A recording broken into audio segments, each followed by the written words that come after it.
Michael Cohen met with prosecutors. Here's what he wanted to tell them. What is Mohs surgery? A dermatology surgeon describes Jill Biden's skin cancer procedure. These GOP-sponsored bills would restrict voting by imposing harsh criminal penalties, report. Jim Jordan sends new wave of letters that Biden admin can't dismiss. Newly revealed visitor logs show who was visiting Trump ahead of January 6 riot. This is breaking news. I'm Erin Burnett in Washington. Michael Cohen met with prosecutors. Here's what he wanted to tell them. If there's one thing Michael Cohen has done since abandoning what he calls the cult of Donald Trump, it's to avail himself to any and all law enforcement interested in questions about what he knows regarding any possible illegal behavior. On Tuesday, Cohen finally met with the office of the Manhattan DA, which comes after DA Alvin Bragg had decided not to investigate Trump personally when he came into office, despite protest resignations by top prosecutors in the office. After Bragg won the 17-count case against Trump's two corporations, Bragg reconsidered the individual prosecution of the former president. Despite the quick and accurate determination by the jury convicting the Trump Organization on all counts, once again the man behind all the decisions and actions at the company escapes culpability, Cohen told Raw Story in a December 2022 statement after the verdict was read. Cohen has long argued that there was more than enough for Bragg's office to go after. One key point is the campaign finance violations. Cohen went to prison for, among other things, campaign finance violations. Cohen's campaign finance problems, however, come from the check that he got from Donald Trump to pay off Stormy Daniels so she wouldn't reveal their affair during the 2016 campaign. If Cohen was guilty of campaign finance violations, he reasoned that the person under whose direction he committed the campaign violations should also be held accountable. The evidence is crystal clear. It was provided not only to the DA's office, the Attorney General's office, as well as the Southern District of New York, when they were prosecuting me for the campaign finance violation, said Cohen. It's an amazing thing. He has the affair. He directs me. So, what I did at the direction of and for the benefit of Donald J. Trump. I end up getting charged for it. Not only do we have the Stormy Daniels case of the campaign finance violation, but there's also the Karen McDougal case, which was paid for by the National Enquirer's David Pecker and AMI. Cohen also alleges personal tax fraud against Trump, telling Raw Story in October 2021 that the former president declared the Stormy Daniels hush money payoffs as a business write-off from his taxes. But once again, this just becomes the curious case of Alvin Bragg.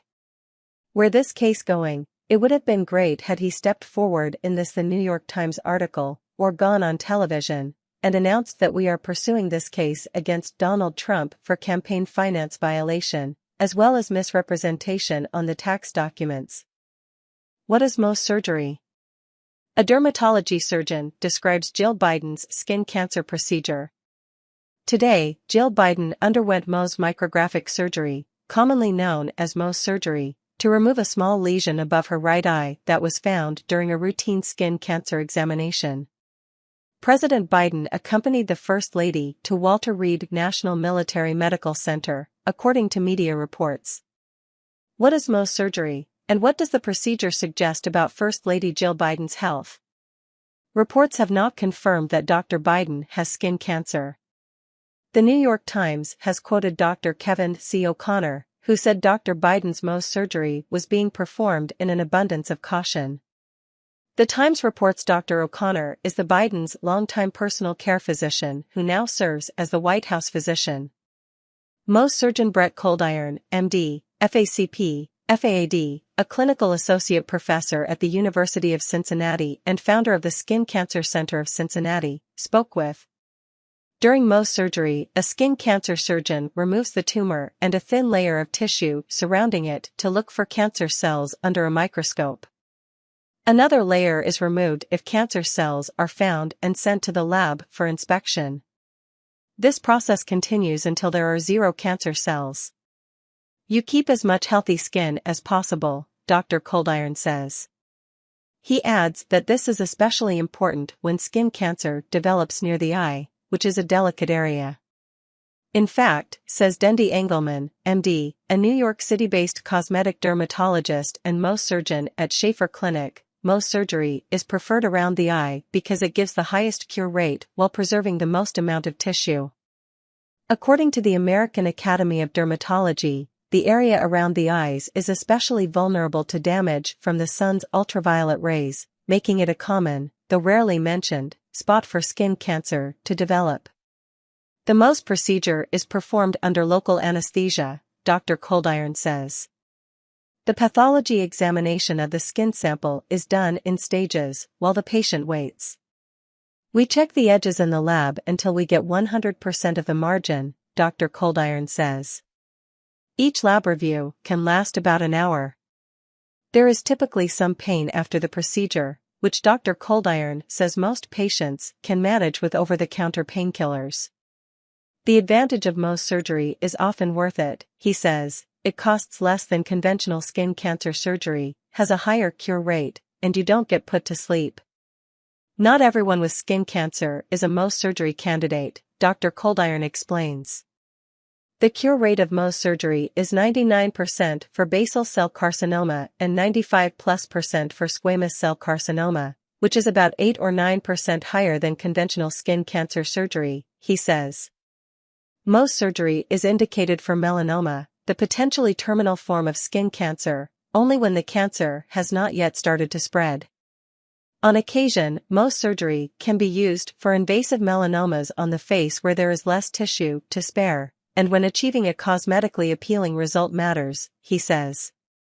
These GOP-sponsored bills would restrict voting by imposing harsh criminal penalties, report. Although Democrats generally performed much better than expected in the 2022 midterms, many civil libertarians and Democratic strategists have been warning that Republicans in state legislatures haven't given up on voter suppression. Laws designed to intimidate voters, they warn, haven't gone away.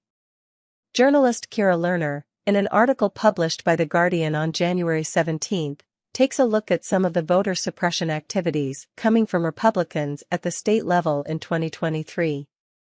Republican lawmakers across the country have already filed dozens of bills that would restrict voting, including proposals in Texas that would increase criminal penalties on people who violate voting laws and enact a new law enforcement unit to prosecute election crimes, Lerner reports.